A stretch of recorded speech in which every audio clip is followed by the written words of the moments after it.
Terbukti mubazir anggaran demi pencitraan. Anies jelas tak merakyat, ngeprank warga. Ditulis oleh Abu Daeng Al-Makassari di siwar.com. Pencitraan yang dilakukan Anies tak pernah berhenti.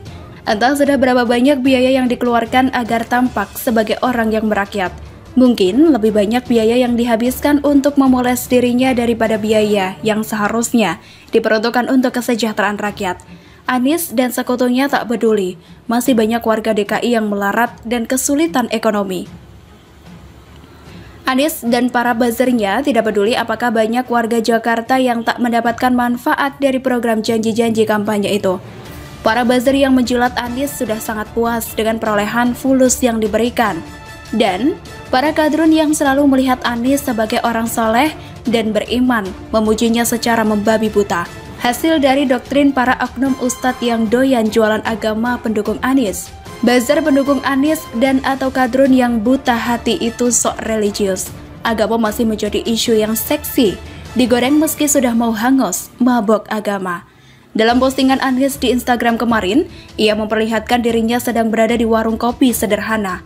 Kemudian, dari foto itu ia membuat narasi yang menggambarkan dirinya low profile. Seorang pria tua berambut putih menggunakan kaos Karate Do Indonesia seperti sedang berbicara ke Anies yang membalikkan wajahnya. Tak jelas siapa nama pria berkaos Karate Do ini dan juga tak terlihat wajahnya. Dalam narasi itu, si pria itu menyapa Anies dan mengatakan mirip dengan Anies Baswedan. Reaksi Anies memberikan narasi low profile dengan tidak menanggapi langsung bahwa dirinya memang Anies. Anies kabarnya senyum-senyum sendiri. Cerita itu hanya jadi sebuah basa-basi yang tak penting sekali buat warga Jakarta. Jelas sekali Anies ingin menggambarkan dirinya sebagai orang yang merakyat. Sampai-sampai website berita sekelas iNews mengangkatnya. Aneh kan? Warga Jakarta butuh janji-janji Anies terwujud. Tidak butuh narasi seperti cerita di atas pada Instagram Anies. Mau Anies jungkir balik atau dorong gerobak sampah sampai mual-mual, warga tak butuh pencitraan seperti itu. Rakyat ingin apakah janji-janji kampanye Anies semuanya sudah terwujud.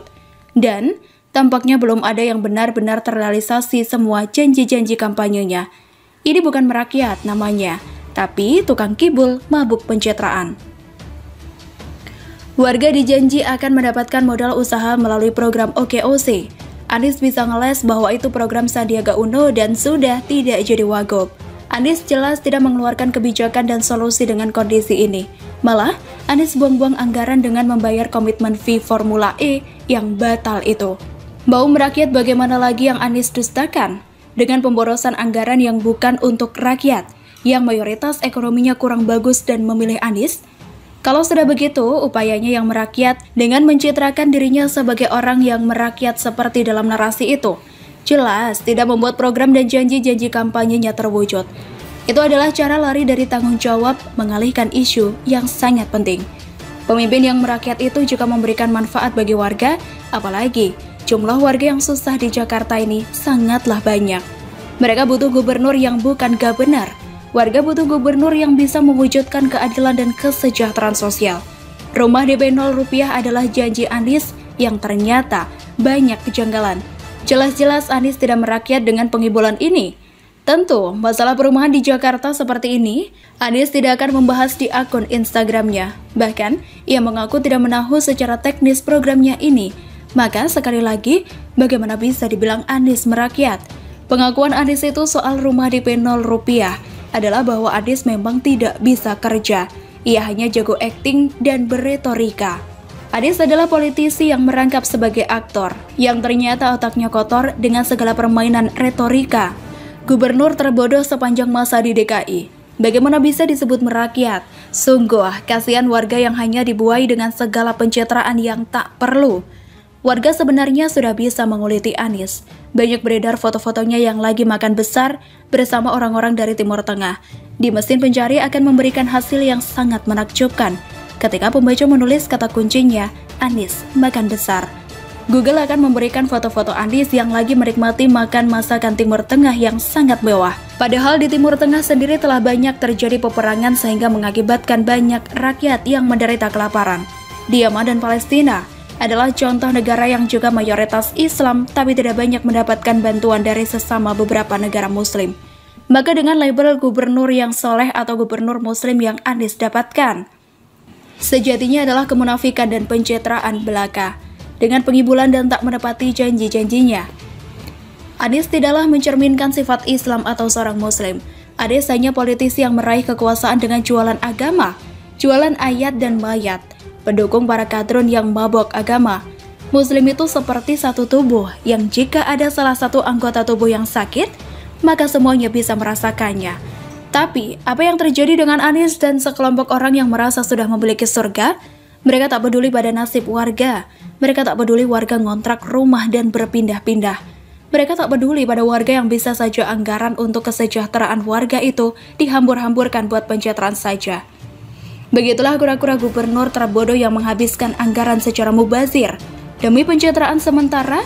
Begitulah kura-kura gubernur terbodoh yang menghabiskan anggaran secara mubazir demi pencitraan. Sementara janji-janji kampanyenya tidak ada yang terwujud. Fangke emang.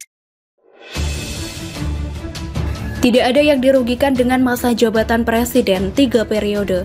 Ditulis oleh Ayas di siwar.com. Saya sebenarnya termasuk orang yang kurang setuju dengan rencana mengamandemen Undang-Undang Dasar untuk merevisi jabatan presiden menjadi 3 periode. Bagi saya, jabatan presiden maksimal cukup 2 periode saja. Kalau sampai 3 periode kesannya terlalu rakus dengan jabatan. Namun jika ke depan amandemen Undang-Undang Dasar untuk mengubah masa jabatan presiden menjadi 3 periode, sebagai rakyat tentu harus menerima. Jika ditelaah, amandemen Undang-Undang Dasar untuk mengubah masa jabatan presiden menjadi 3 periode tidak merugikan siapapun. Tidak hanya Jokowi yang diuntungkan, tapi politisi lain juga diuntungkan. SBY dan JK juga bisa maju lagi.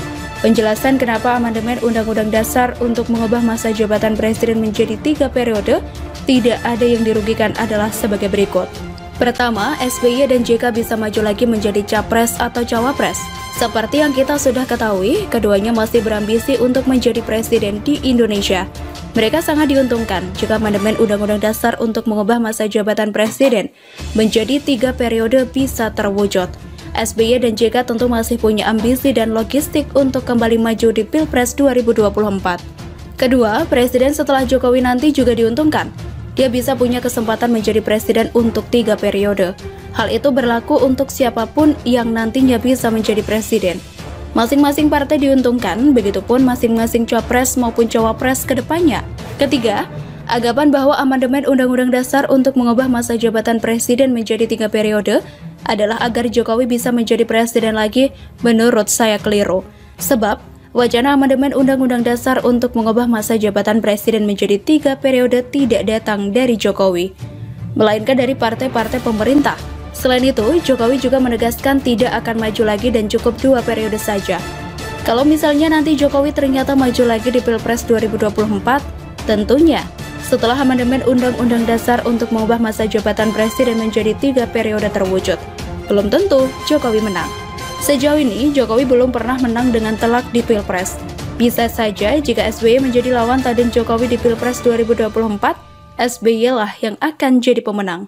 Keempat, anggapan bahwa jabatan presiden 3 periode bisa membuat Indonesia bisa kembali ke zaman Orde juga keliru. Dengan menganut sistem demokrasi presidensial, Presiden Indonesia tidak punya kekuasaan mutlak. Lebih-lebih di zaman sekarang di mana informasi bisa terbuka lebar. Rakyat bisa dengan mudah menggulingkan presiden jika bertindak otoriter seperti di zaman Orde. Kelima, anggapan bahwa masa jabatan Presiden Indonesia selama 3 periode bisa mendatangkan dampak negatif jika presidennya buruk juga keliru. Sebab, jika di periode pertama kinerja seorang presiden buruk, maka kemungkinan besar dia tidak akan lagi dipilih oleh rakyat di periode kedua. Apalagi di periode ketiga, endingnya kemungkinan besar akan ada pergantian presiden baru di setiap pergelaran Pilpres jika presiden sebelumnya buruk. Keenam, masa jabatan 3 periode ini bisa mendatangkan dampak positif. Seandainya Indonesia dipimpin oleh presiden yang benar-benar bagus. Masa 2 periode bisa dianggap kurang untuk membuat Indonesia menjadi negara maju dan diperhitungkan. Saat ini, Indonesia berada di rel yang tepat untuk meraih predikat negara maju. Namun, jabatan Jokowi tidak lama lagi akan lengser, sebab hanya bisa menjabat 2 periode. Hal ini tidak jadi masalah, asalkan presiden setelah Jokowi bisa meneruskan kinerja Jokowi dengan baik. Namun jika presiden setelah Jokowi buruk, Indonesia bisa kembali mundur ke belakang. Saat ini Jokowi memang disebut-sebut sebagai orang terbaik untuk memimpin Indonesia. Belum ada orang lain yang dianggap layak untuk menggantikan posisinya. Namun, bukan berarti wacana amandemen Undang-Undang Dasar untuk mengubah masa jabatan Presiden menjadi 3 periode adalah hanya untuk kepentingan Jokowi agar bisa maju lagi di Pilpres 2024. Sama sekali bukan. Amandemen Undang-Undang Dasar untuk mengubah masa jabatan Presiden menjadi 3 periode adalah agar Presiden Indonesia yang baik punya waktu lebih banyak untuk benar-benar membuat Indonesia berpredikat negara maju. Yang paling diuntungkan bukan hanya Jokowi, politisi-politisi lain juga sama-sama diuntungkan. Presiden Indonesia di masa depan juga diuntungkan. Namun, kita bisa lihat perkembangan selanjutnya. Apakah amandemen Undang-Undang Dasar untuk mengubah masa jabatan Presiden menjadi 3 periode benar-benar terwujud atau tidak? Kalaupun batal, saya berharap siapapun yang menggantikan Jokowi adalah orang yang benar-benar